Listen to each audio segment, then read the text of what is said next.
So today is a real treat. We always love when we get to be in conversation with our Monty alum. And so we have today an interesting conversation that I think really many of us do think about as it relates to the environment that we find ourselves in with the Cross Bronx. And we're especially lucky because we'll be inviting Dr. Rock and colleagues to speak about this. And I'm going to just give it another minute. I see a couple of folks kind of coming in, and then we'll go ahead and get started shortly. But that's just to whet your appetite of what we have.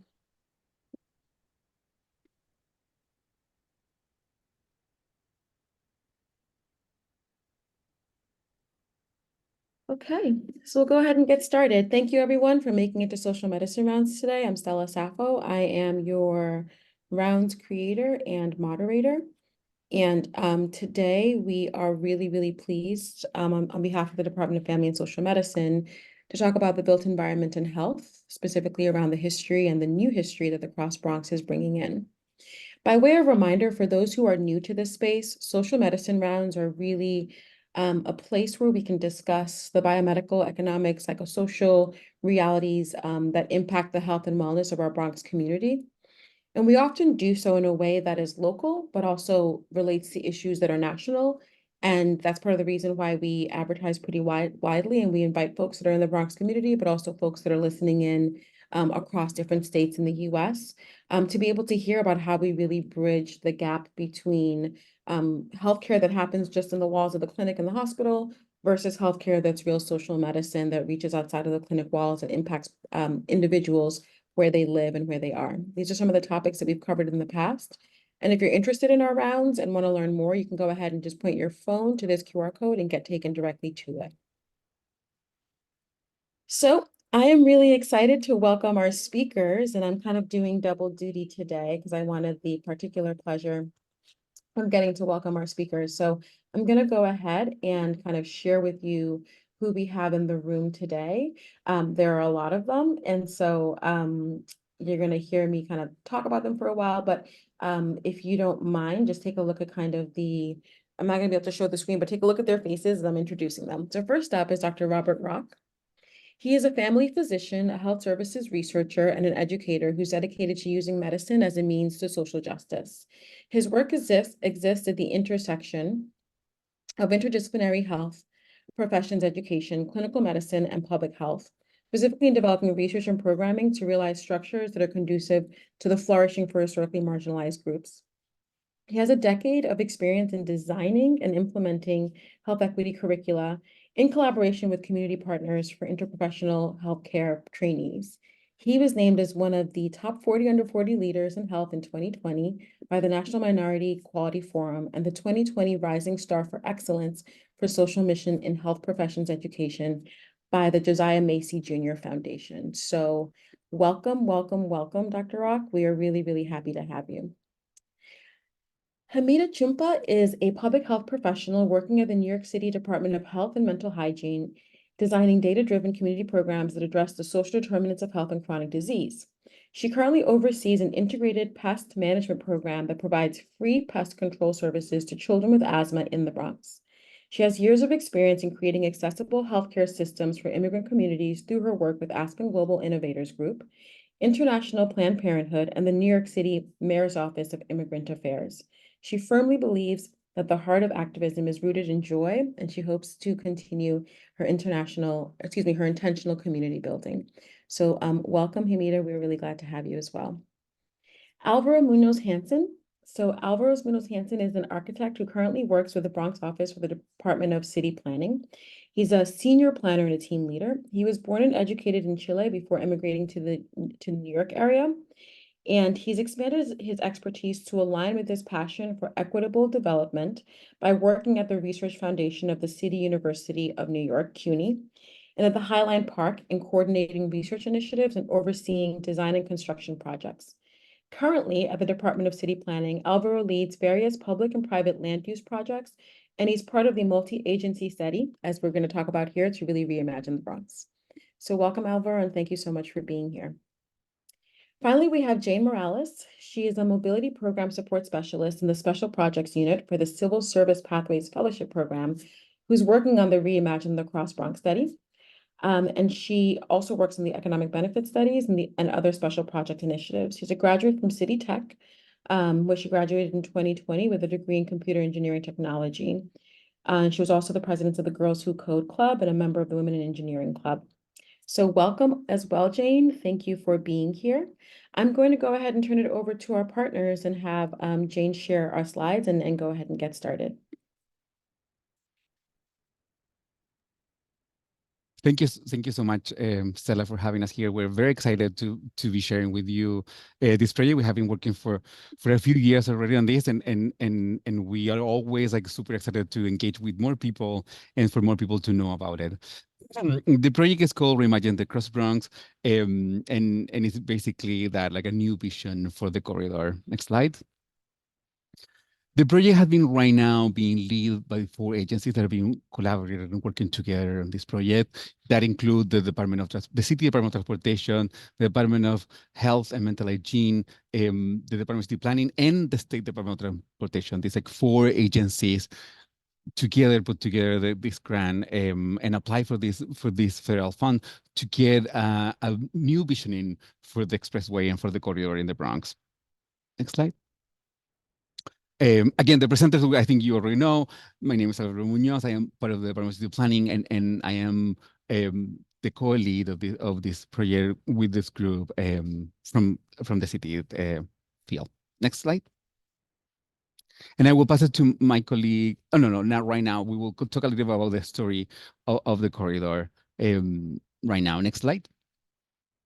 So going back to what the expressway mean and what like the consequences of having like a massive urban highway within like a very, very dense and a very intense part of the city.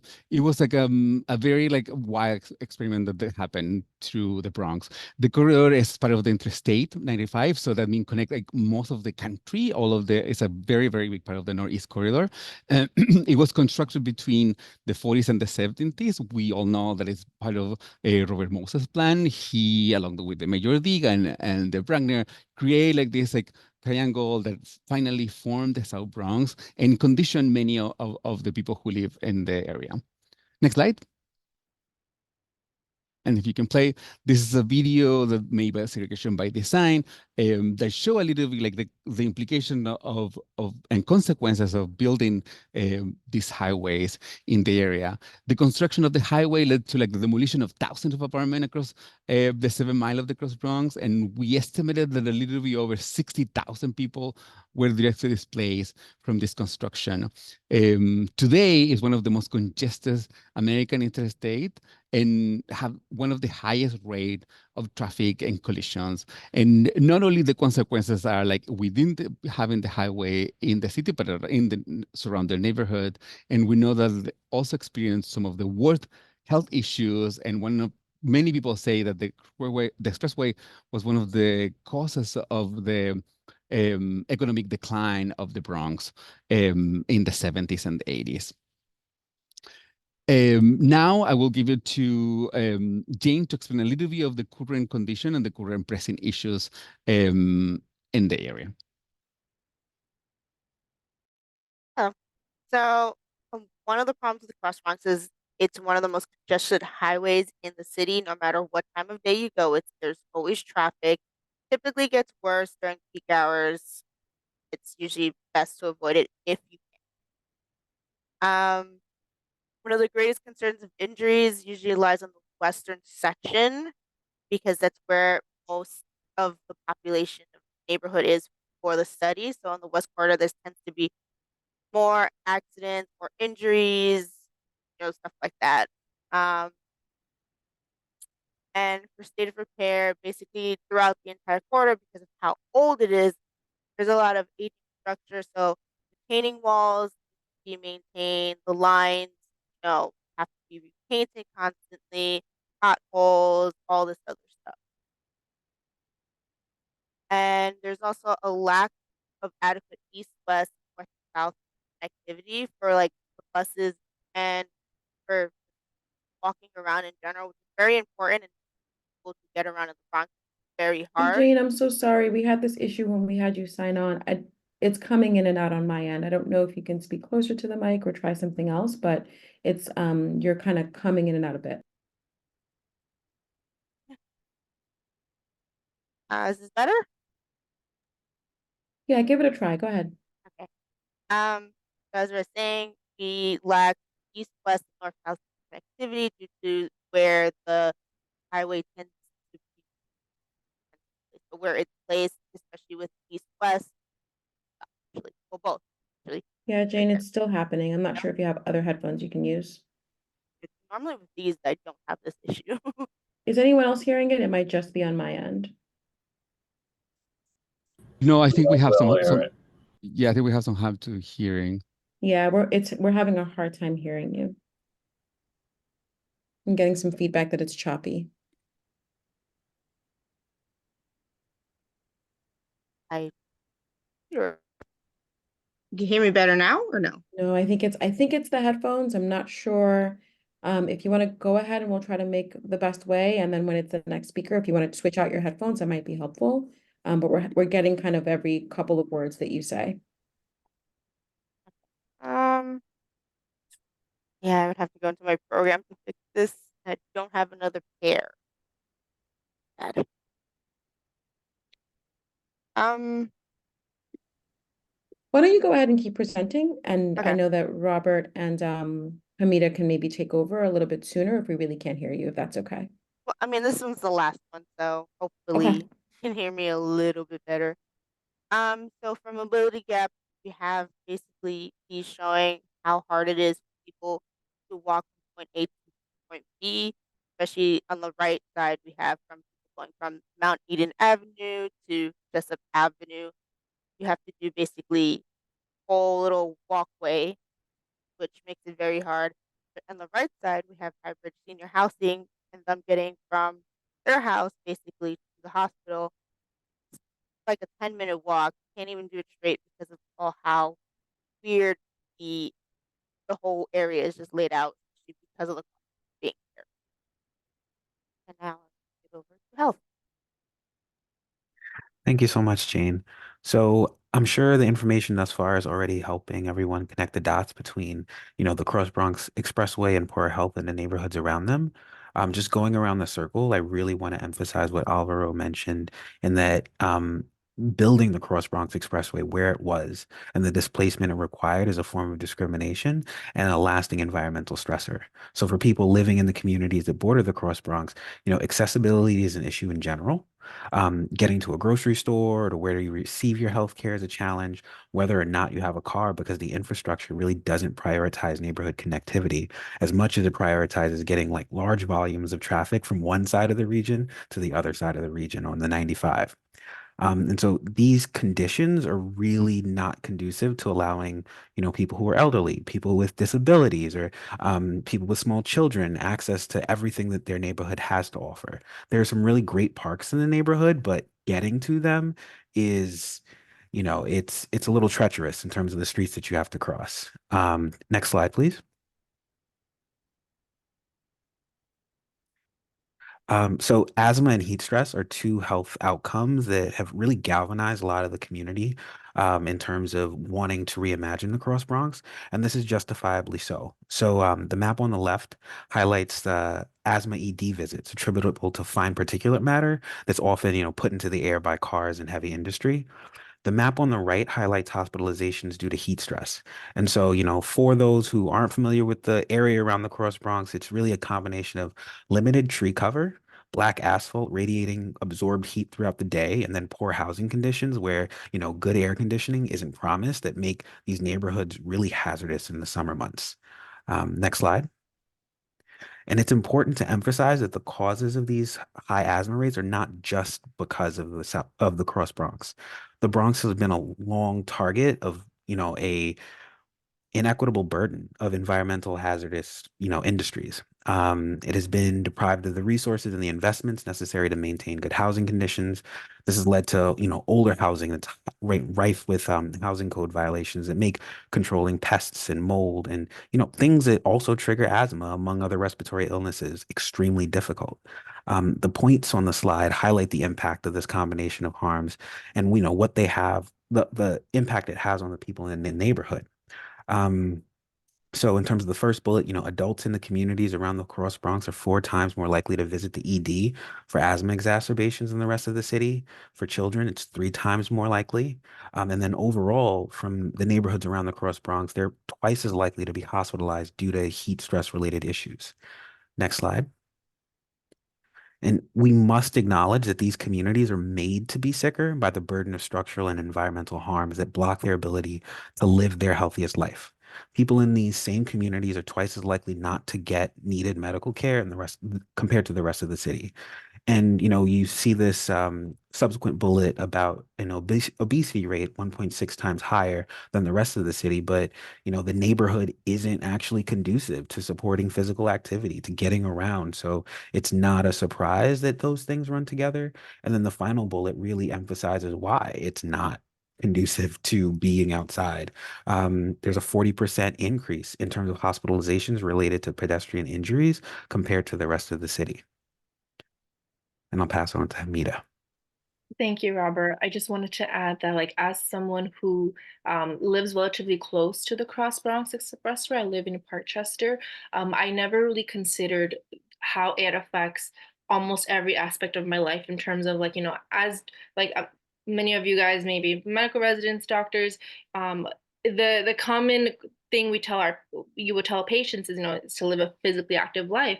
But as Robert was showing and as Jane was showing, like, how can you be physically active if it's hard to even navigate your community, right? If there's not enough green space to go jogging, to go walking. So yeah, the study has really opened eyes to like my own life and how living here has really affected my own access to being healthy. But going back to the slide, as Robert shared, air pollution is a very common concern as it contributes to many health disparities. At the health department, we have the New York City Community Air Survey, which monitors pollutants and evaluates how air quality can differ across neighborhoods. So in the pie chart to your left, you can see the different sources of air pollution that exist. So you see like traffic, buildings, and power plants. When we reviewed the 3 survey monitors along the Cross Bronx Expressway, we saw that air pollution levels have been considerably going down since 2009, as you can see in the 2 graphs to your right, but there's still major room for improvement. And that's what the study is really aiming to look into. And the health department, aside from air pollution, has also recently developed a tool called Zappa. It's spelled ZAPPA. And this tool illustrates how changes in air quality policies could reduce asthma hospitalizations and ED visits. So I shared the tool with Stella before this meeting. So if you're interested in exploring those illustrations, I definitely encourage you to look into them. Next slide, please. So in addition to air pollution, noise pollution is another health concern that many communities have. From some of the workshops that I had with the study, I remember residents saying that they're so conditioned to the noise that they can't sleep at night without hearing loud noise. And that's just not how people should have to live and condition themselves to. Noise pollution can cause irritation and stress. There's research that shows that high levels of noise increases inflammation in the arteries, which is a known trigger for heart problems. So in many ways, noise pollution can even be linked to cardiovascular disease and stroke. And as you can see in the graph here, there's people who live in the middle right there. There's a ring of highways all around, and the closer they are, the more exposed they are to noise pollution. Next slide, thank you. So these are some images I want to share about the community organizing, because it really is not, this study really is not possible without the organizing that took place for decades before.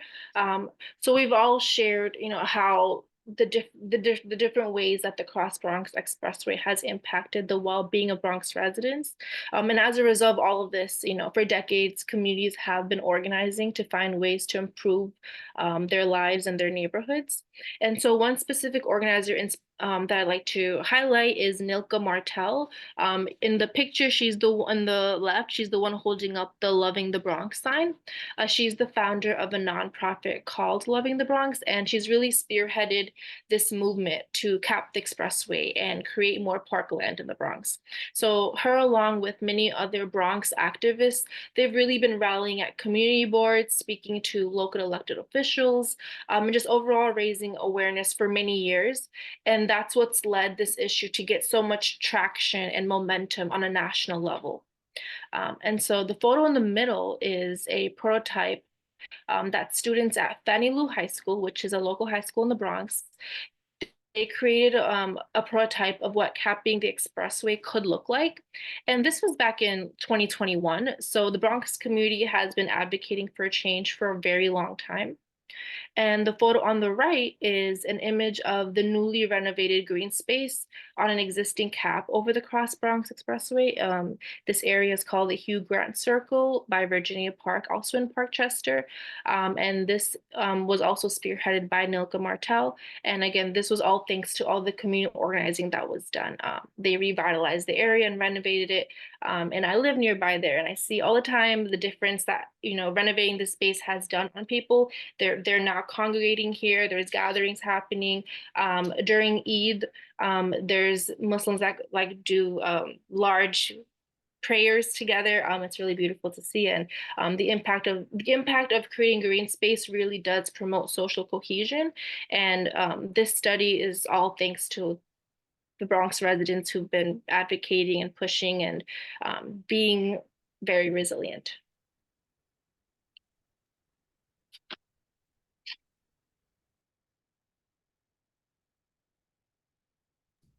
Thank you, Hamida.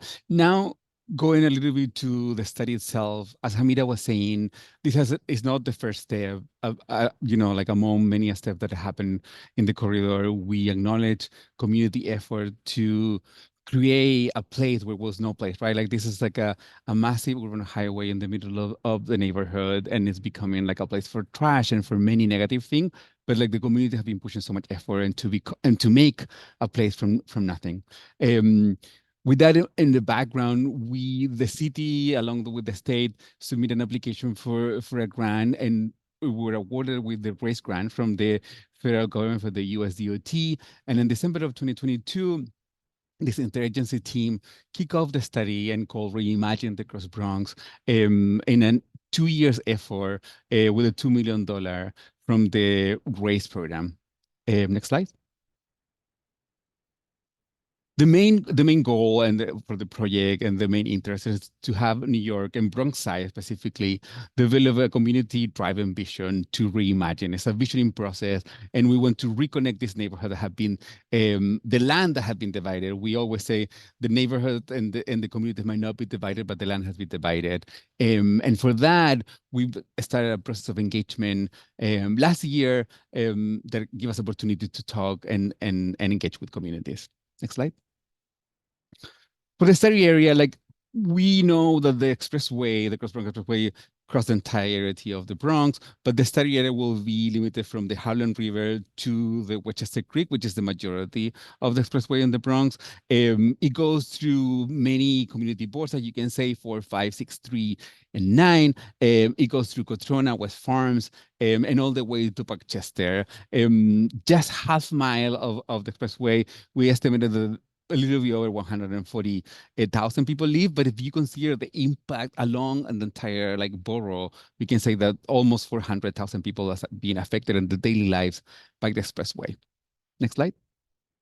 We have divided the project in different phases for getting an appropriate way to get to this vision. The first one was a community planning beginning, when we just present the study, we go out, we launch a study, we put the word out for communities to know what's happening.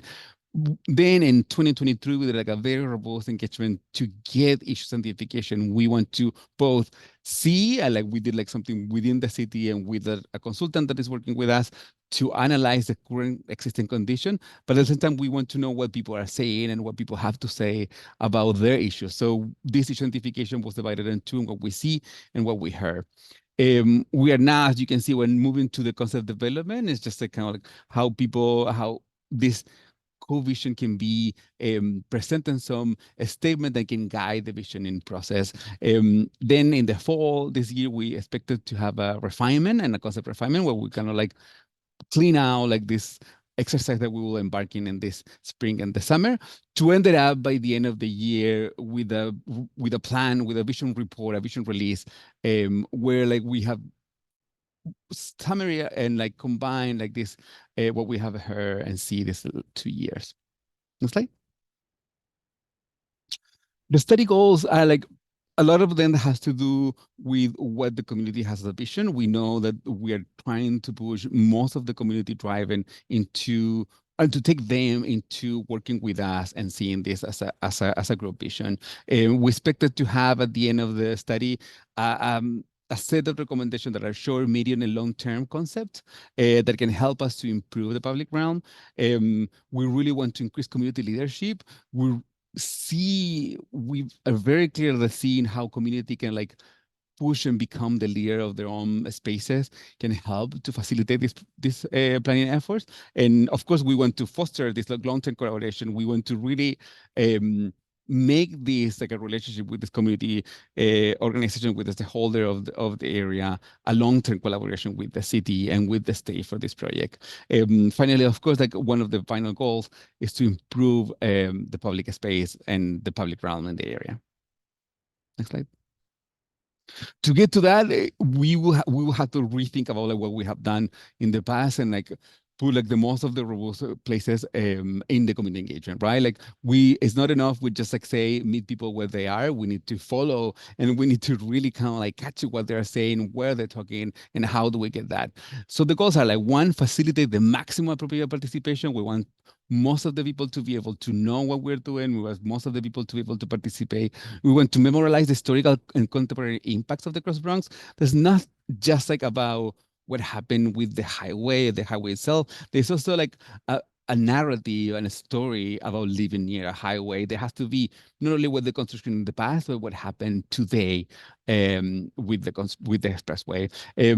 Demonstrated transparency and accountability. We want also kind of like be accessible and be able to reach out different audience and people who's working with us. So we're very excited to that. And finally, ensure that the community share about their lived experience and incorporate it into a study. We want to document what people is saying, and we want to document the stories, and we want to document the community narratives. Next slide. The way that we organized this, it was like basically big 3 groups that are working with the project team, which is like the city agencies. We have a community working group, and we have been pushing that this is not an advisory group, but this is a community has working with us, is sitting with us, is telling us what we're doing right and what we're doing wrong. And they're very loud about it, so we're excited about that as well.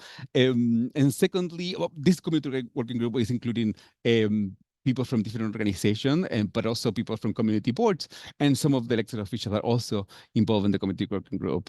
The second big group is a technical advisory group. We're in the shape of forming this. We haven't set yet like the specificality of what will be, but it will be probably in the second year, but we're going to be more in the concept that they will be involved. And finally, community partners. We were able to incorporate specifically partners that are like helping us reaching out the diverse communities that are not usually reachable by the city and the state. So we have these partners that are also associated with the study.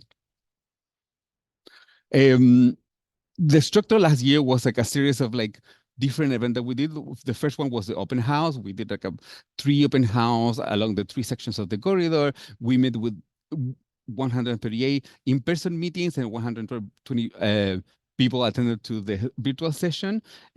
So we have a very robust engagement with this group. We received comments, over 500 comments on the open house, on the first open house that we did. And of course, like that open house summary is available in our website right now as we talk. Next slide.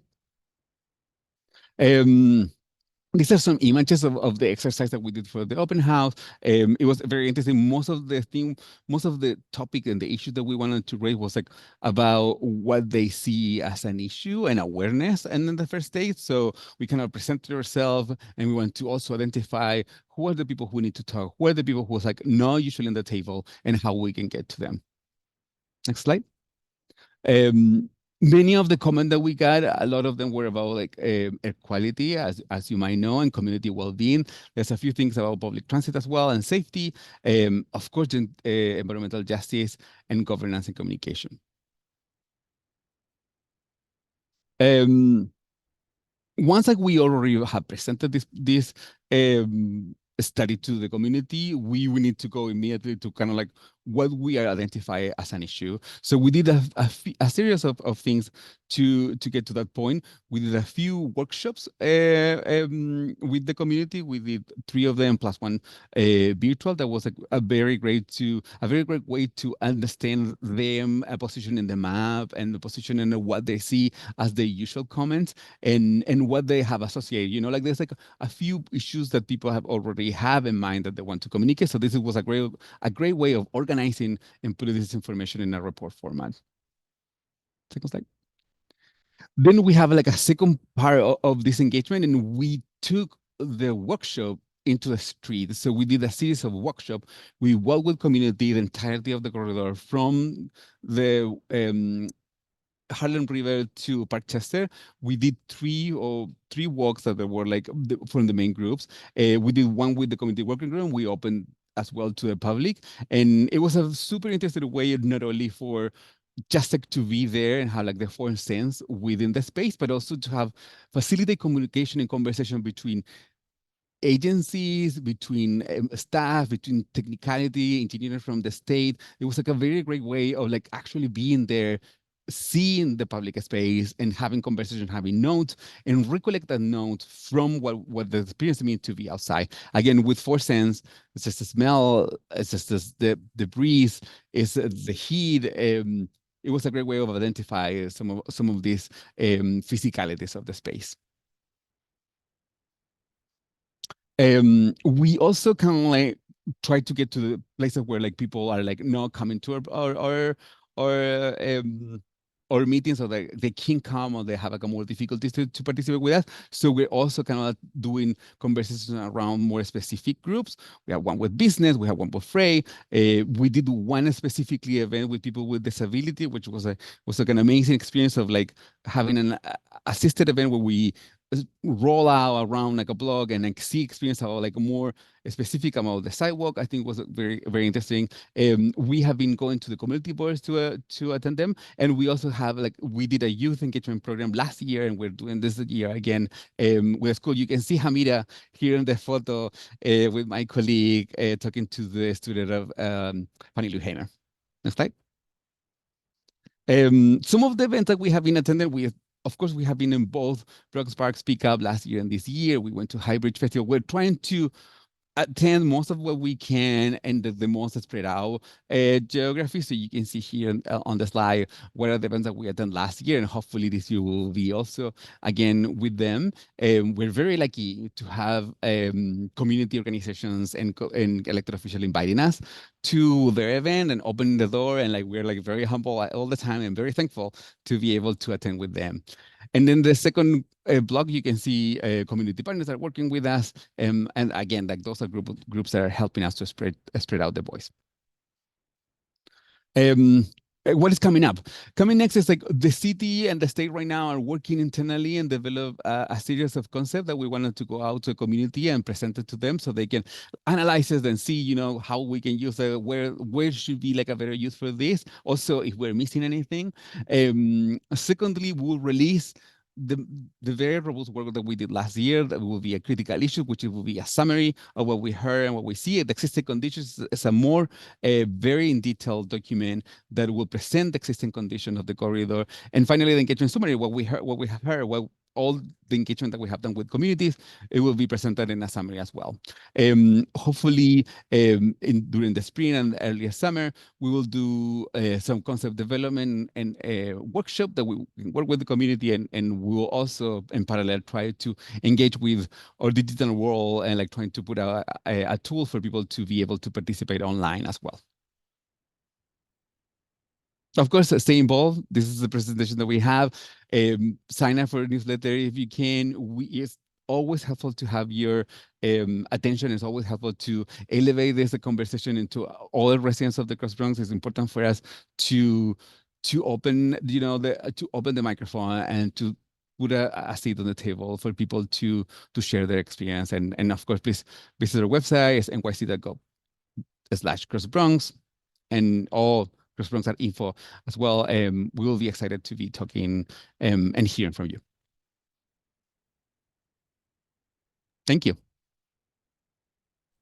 Wonderful. Thank you so much. I just want to pause and make sure that other speakers don't have anything to add before we move to questions from our group. Wonderful. So thank you so much. And we can go ahead and take the slides down so we can all see each other. Thank you, Jane and Dr. Rock and Alvaro and Hamida for this presentation and for kind of telling us more about what is happening around a really major, I think, influencer in the built environment in the Bronx. I want to kind of start off by asking the question around how much can community members really dream, right? Like, when we talk about solutions that are possibilities, I am curious about, what it could include. Could it include, and this is really wild, dismantling of parts of the expressway or shifting of parts of the expressway? Obviously, that's not a short-term desire. That's a much longer-term investment with millions, probably billions of dollars. But I'm just curious about the scope of what you are all imagining is feasible as people are telling you there's sort of wish list and understanding of how, the Cross Bronx has impacted them. And maybe we'll start with Alvaro for that, and then I'd love to hear from others. Sure. I think this is like a very interesting and sometimes confusing idea for people about like, what will be the scope, right? How do we get like this like massive piece of infrastructure? What we can do with that? We are planning this process as a vision and exercise, so we really want to, more than a kind of like dream file, we just like want to have like a vision of what they want. So if you live near the expressway, we want to get to the point of like, there's like one exercise that's like, would it be great if, so we can do that. So we want people initially, and this is the first step, to get the idea of like what we can be done to live better in the Bronx. And it might be not so specific about like, oh, you know what, I want to pull here, but it might be, I want just like clean air. And I want just like, like kind of like, I wanted to be a little bit able to have a park nearby or like be able to exercise in a better way. So we're trying to focus on that so that can help us guiding the conversation for the future. Now, as you say, the expressway will be difficult to like, dismantle or like taken down, right? Like it's a very important part of the piece of infrastructure. So we have to take that into consideration and the way that when we are like drawing and like drafting what we can do in the future, we have to take those reality and factibility into consideration when we're like talking about the expressway. That's helpful. Would others add anything in terms of what you've seen pushback for or kind of people asking for in terms of, what they can imagine and dream of for some of these changes?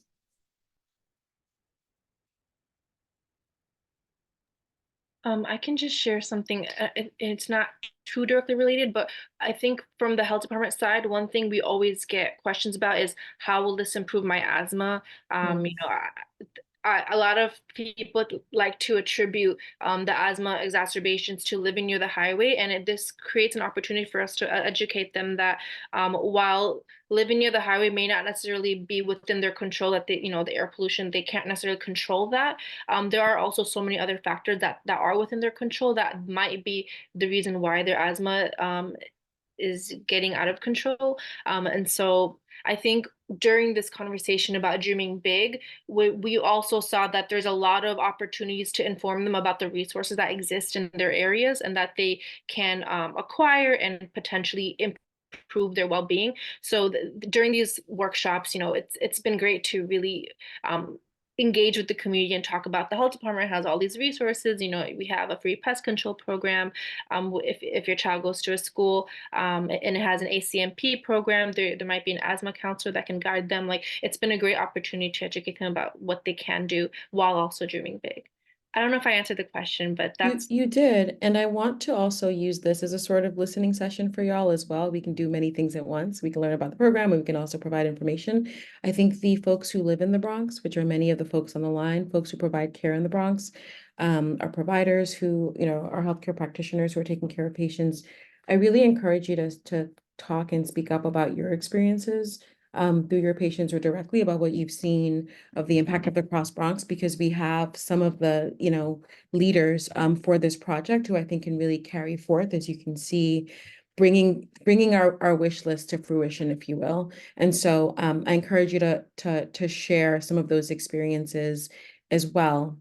And feel free to kind of do that continuously. I want to go to a question from Dr. Goss. She sent over a question where she said, I have two questions. One of them is, I'm going to start with the first and then I'll go to the second. The first is, what do you all envision is the role of the physician, of healthcare workers and clinicians who care for patients impacted by the negative health impacts of the Cross Bronx Expressway? And Dr. Rock, I'll go to you for this because I think you kind of know our program and you know our orientation.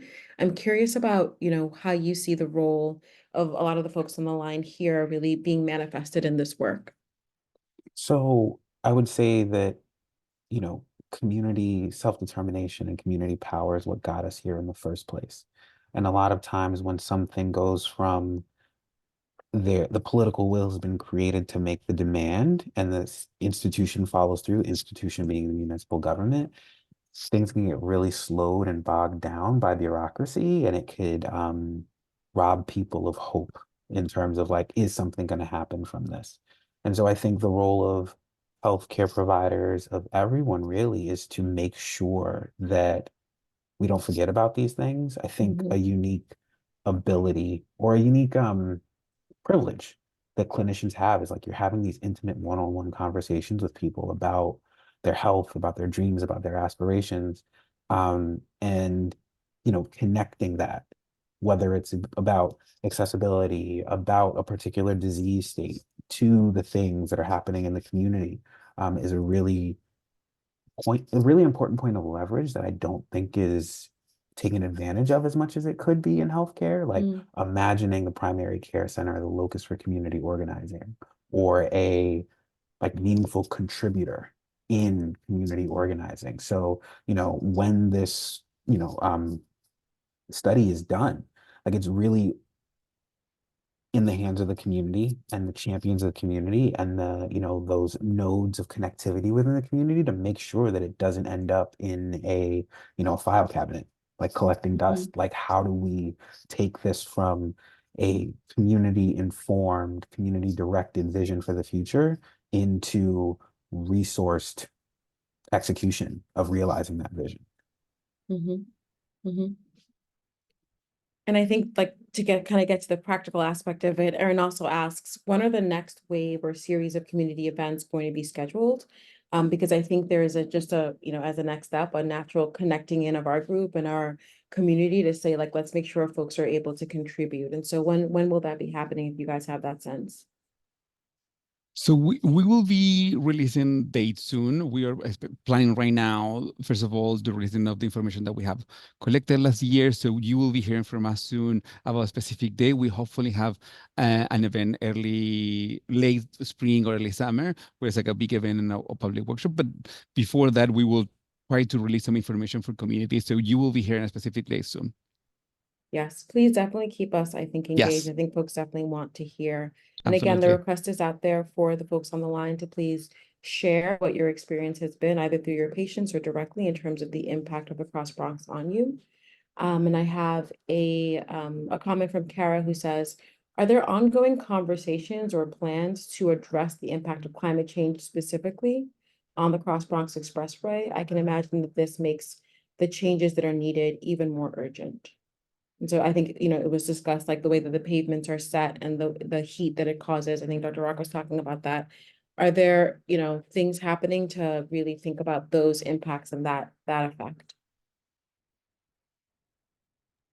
Yes, so we have been having conversation about, like, first of all, it was assessment of what is right now, right? Like, what is the condition that we have right now, and what is the projection of the heat, what is the projection of the flood? So it is a little bit of a first of all, a first step of being an assessment of what is happening right now, and we did a little bit that step last year. And there are conversations about the climate change. We really think that we can have any planning exercise right now without addressing climate change. It's nothing that you can do in a way that is like it will be meaningful if you don't incorporate climate change. So we are having conversations around that. Many of our community members, or many of the community working group members, are also part of environmental organizations, right? Like we are partnering with the Bronx River Alliance, and they have so much knowledge, and of course the management around the Bronx River, and what does it mean, the river? The only, like, like source of fresh water in the city. So what does it mean, the river, for biodiversity in the area? There's a group that are working on the waterfront and the Harlem River as well. And so there's like a few things, elements. Again, the heat, of course, is something that we will be talking about. Like, how do we provide cooling effect to the urban heat island in the area, and how we can be prepared for future changes as well. And I guess just to push on it a little bit, it sounds like Kara's question is something that's, top of mind, which is these conversations are really important. And also for the changes that are really urgent and pressing, are there efforts, and can there be efforts to kind of actualize that concurrently to the conversations? Or is it that the conversations will take place and then a series of efforts will then happen? Well, the city currently already have some of plans for mitigating climate change. So I think it can happen concurrently. I don't think one is exclusive from the other. I think the visioning exercise that at least, like, we are doing right now with communities has like a maybe like a little bit long-term effect. But currently the city is addressing some of these issues, not separately, but I would say a parallel, right? Like there are some conversations that are happening right now, and people are interested in talking about it, and people are like not just like waiting for the final report and the future step, but what are we doing today? So conversations are happening today, and actions are happening today as well. That's super helpful. I have a question from Rex. Please go ahead, Rex. Yeah, I'm just curious, just from a more of a political side of things, how well do you feel like people in healthcare and people in public health are able to like actualize some of the infrastructure and just like some of these large types of projects in New York City? I think we have a lot of cynicism about like American cities' ability to do large infrastructure projects, and then just like make that kind of top of mind in amongst elected officials. And then frankly, I mean, it just seems like health, is it just like very, does your ability to enact change depend on who's in the mayor's office, for example? Because I wouldn't say this is the most health oriented mayor, but I'll leave it at that. I'm gonna open it up. I don't know who wants to take it first.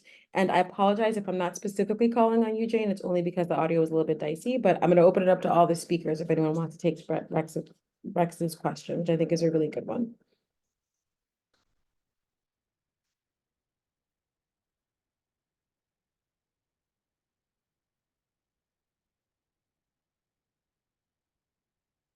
It was too good of a question. I don't think I can give an informed answer, so I'm just gonna not answer it. So I would say, power is a crucial determinant of health, and who sits in, the seat of power gets to prioritize what we prioritize, like what gets money and what doesn't. And I think that's a matter with every mayor. Since I've been on like this health professional journey, I've seen how priorities have shifted from regime to regime in terms of who is in the mayor's office, and therefore who is like the public health commissioner, but also, like who was commissioner in other city agencies that, were directly impacting health because health is in everything. Um, and so I would say in terms of cynicism around like who's in office now, there are always areas of opportunity. And I think personally right now, I'm really excited around the attention that diabetes is getting because that is a issue that, the current mayor, um, has personal experience from. And, in this season, it's diabetes, and other seasons, like in a season prior, it was asthma. And, things are cyclical. Unfortunately, with finite resources, we can't do everything at the same time. But I think, honestly, even in terms of infrastructure change, like I live in East Harlem and I'm seeing all of this work going around about the Second Avenue subway line, which is something that I didn't fathom would exist in my lifetime. Um, and then I think, Hamida and Alvaro could talk about this more, but in exactly like what was like a large pot of money dedicated to like Cross Bronx stuff, but it's like a state thing, not a city thing. But Alvaro knows more about like differentiation between like city DOT versus state DOT on highways versus streets and whatnot. So funding is coming, and people are thinking about things. And I think a lot of cynicism comes from like the lack of immediate gratification because these things take so much time. One, to like clear the green light to make it happen, and then two, to like actually finish the job. So yeah, Alvaro, correct me if I'm wrong, fill in the gaps. No, no, yeah, no, correct. I think just to add to that, and the way that we see it also, one of the main goals of the study is to fostering governance and how we can make communities a strength. I feel like elected official change and also city staff change and also, like everyone who was working around change, but the communities that live there stay. The organizations stay there today. They were here like 50 years ago, some of them 70 years ago. So in my opinion, this is very personal, but in my opinion, what we can do to portrait a little bit like priorities and to make not a switch is to just like empower communities and give people a room, a concurrent and permanent room and a seat on the table to talk. So this organization will not be going away. And I think I understand the sentiment of being like cynicism against any government, but at the same time, you have this community organization. So let's work with them because they are at the center of this study. And like, let's try to focus on how do we empower these communities. And I I think also Rex, oh, please, for me to go. Sorry, I was just gonna add, and I also think in addition to like mayoral power, a lot of power is also held in the local elections.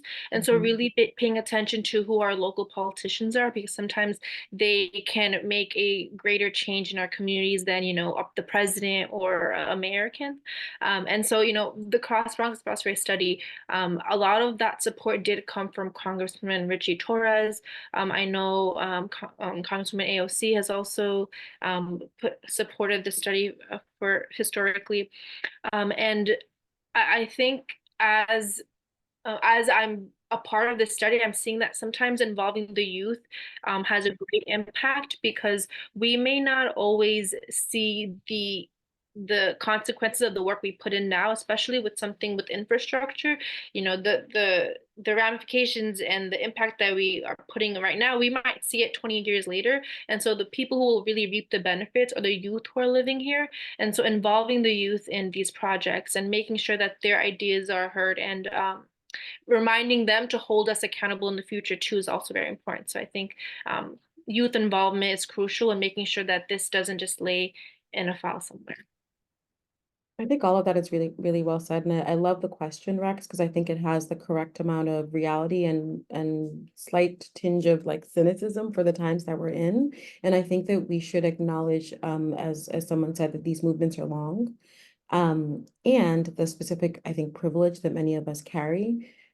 I do a lot of advocacy work around city and state gender equity work, and it's always interesting to see the ways in which people receive you as a healthcare worker, as a healthcare provider. And so as Alvaro was describing the community kind of advocacy, and we heard of the kind of community members that really started this work, I really do think there's a place for us to add our numbers to what's happening to put that pressure. I was laughing with someone over the weekend how, the mayor tried to remove early childhood education funding, and Miss Rachel, like the influencer that all kids love or something, came back really hard on that and he had to reverse, right? And so if you think about some of these places where we could put that same kind of pressure to say like, no, not on our watch will we allow, these things to be kind of happening. I think that we carry some hard and soft power to be able to help to kind of direct and move this as well.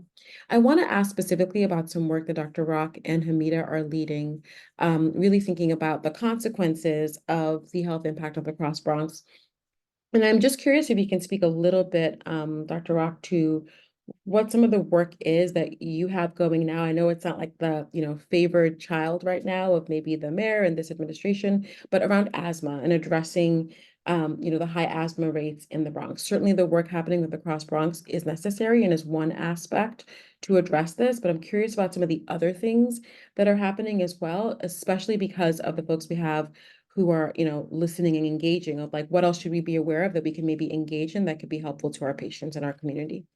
Absolutely. So I think, first and foremost, like Hamida mentioned, the Integrated Pest Management Program.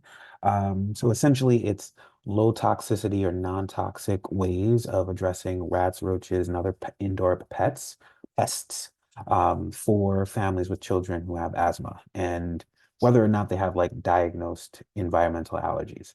It's been shown that, pest mitigation has a positive impact on asthma control in terms of emergency department usage. So there are actually multiple integrated pest management services that are paid for by the city that either a clinician can refer a person to, or a person can self-start and reach out to the city, and get those services to their home free of charge. And so Hamida has been doing an incredible job, like saturating the South Bronx in terms of like letting people know about this, and letting clinicians know about it. So we'll definitely share the flyer for that.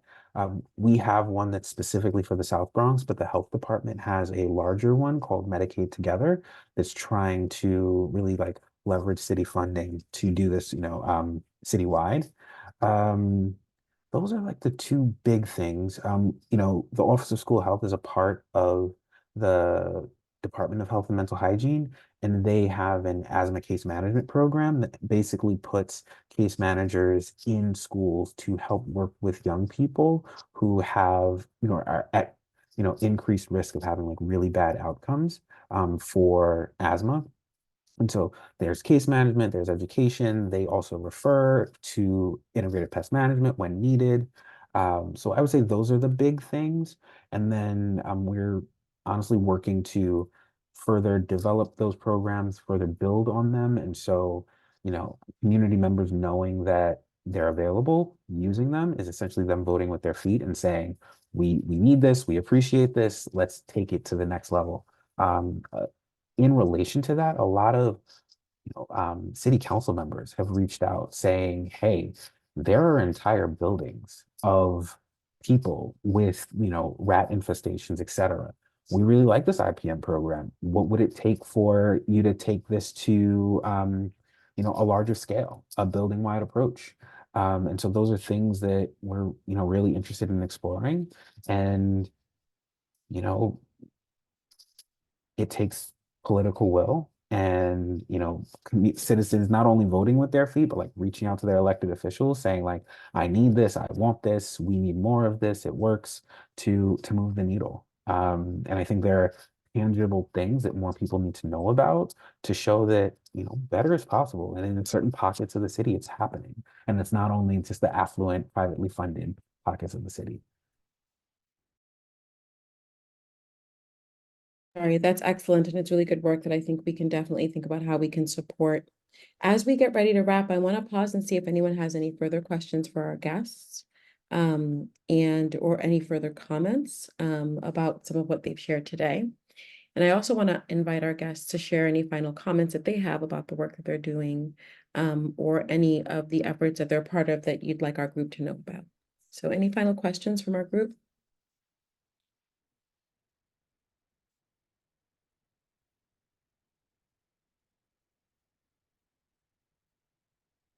Awesome. And I'll just do a quick round robin, starting with Hamida, and then Alvaro, and then Robert, and Jane, if you can, if your headphones will work. But just love to hear any final comments you have for our group before we wrap. I can just say thank you for taking the time to learn about the Cross Bronx Expressway study. And I think people who work with patients, they have this unique opportunity to share resources and information. The health department, other city agencies, we have like the community doesn't always trust the government, reasonably so. And so, you know, doctors and medical staff and community health workers, they have this built trust with the community, and we really want them to know about all these resources and be able to be active in the decision making of this important study. So definitely please share it with your community, and thank you. Thank you. Alvaro. Well, of course, thank you so much for inviting us. Like, we're always excited to share what we're doing. We're super happy. This is like a big, big moment, you know, like for everyone. I think it's very important. And to the practitioner and to the health field, I always have like this question about like, how do we get a word from you on physical space and the public realm, right? Like, it's not just asthma, it's also mental health, it's also well-being. So how do we, you know, how do we incorporate these like languages? How do we get recommendations around that? I think that's always like very important. And it's not just like, you know, substance abuse, but it's just like kind of like the way that you wake up in the morning and walk outside, and like the way that you commute to your subway station, and how do you see that, how do you experience that, and how that affect your well-being. So your expertise on that is always welcome, and the community, of course, we will welcome and be very thankful to get that as well. Amazing. Thank you. Let me see, Jane, can you, let's see if your speakers, your headphones will let you have a final word. I don't know. Will they?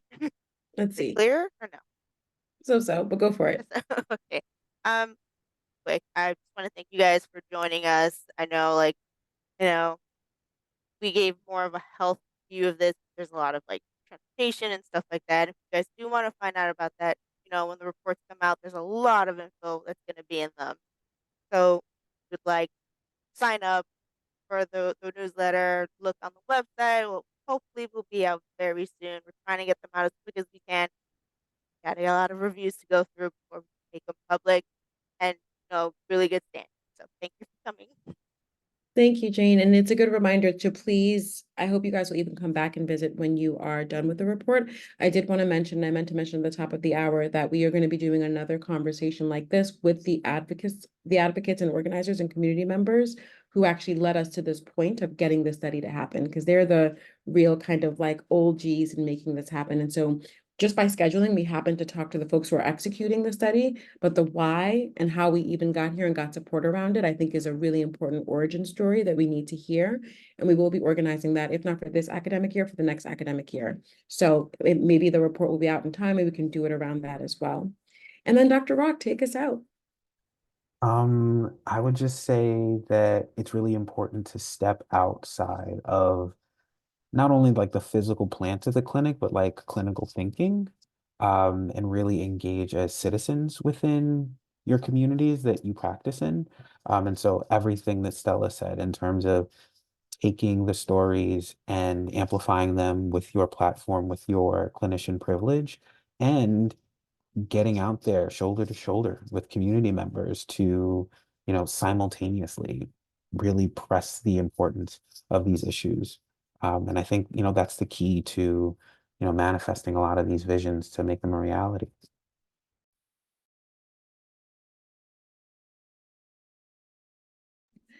Well said. Thank you so much. And thank you for leading us and organizing these rounds to get this information out to our community. Thank you to all of our speakers. And we are, as always, very open for your feedback.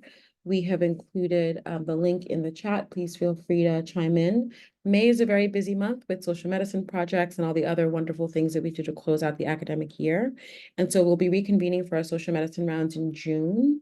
And we hope to see you all then. Again, thank you to our speakers for making the time to come and share this important information with us. Thank you. Good night, everyone. Thank you.